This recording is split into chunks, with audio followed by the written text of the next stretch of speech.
大家好 ，Tesla Model S 咁就幫個車主做咗個我哋嘅 AI360第6代啦。咁啊，真係做到魂不附體啊！呢部車都整個攤攤腰。咁我又有個新嘅 mon 啦，有幾隻選擇嘅。咁啊，尺寸都當然係有大有細啦。咁呢個咧，我用咗一個呢個嘅模具。咁啊，呢個位置咧就車主要求嘅。咁啊，隨時可以剝出嚟。咁呢度有個企柱咧，或者有個吸盤吸嘅玻璃嘅亦都有啦。咁呢個6代做好咗啦。咁啊，沿用翻基本我哋呢個界面啦。咁啊，界面全部一轉㗎。咁呢個 mon 咧就直接出，即係最新㗎呢隻嚇。咁啊，直接出HT 嘅超高清信號嘅。咁依家用緊我哋呢個 AI360啦。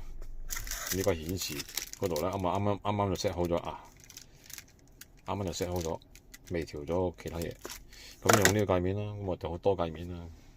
咁裏邊啲功能我就大家睇翻條片啦，我俾翻條 link 大家睇啦。咁啊，呢個 Model Y 啦、Model S 啦、Model X 啊，全部都冚唪唥都搞過嘅。咁啊，每一架都非常之困難。咁依家呢個就搞掂咗啦。咁啊，可以具備24小時錄影功能啦。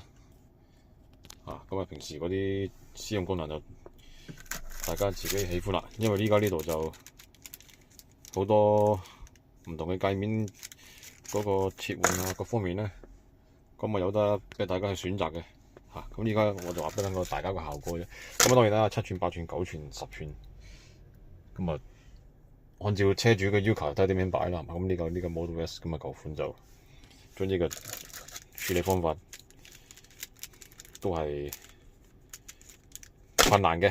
咁啊 AI360依家呢個就大家睇邊都睇到噶啦。咁我又唔多沉氣啦。依家呢度就總之就人車識別嗰個功能啦。咁啊沿用翻我哋最靚嗰個鏡頭去做嘅。咁依家完工咗，俾大家睇到個效果。呢個玻璃 mon 嚟嘅，呢個最新呢個玻璃 mon 嚟嘅，已經極具簡潔噶啦，一條線嘅啫。咁當然都係嗰句啦。Tesla 嗰啲做到餐都做到，真係嘔幾兩血嘅。咁而家完成咗，等車主嚟攞車。大家有興趣整查詢，所有 Tesla 我哋都搞過噶啦。咁而家呢部 Model S 舊款 ，thank you。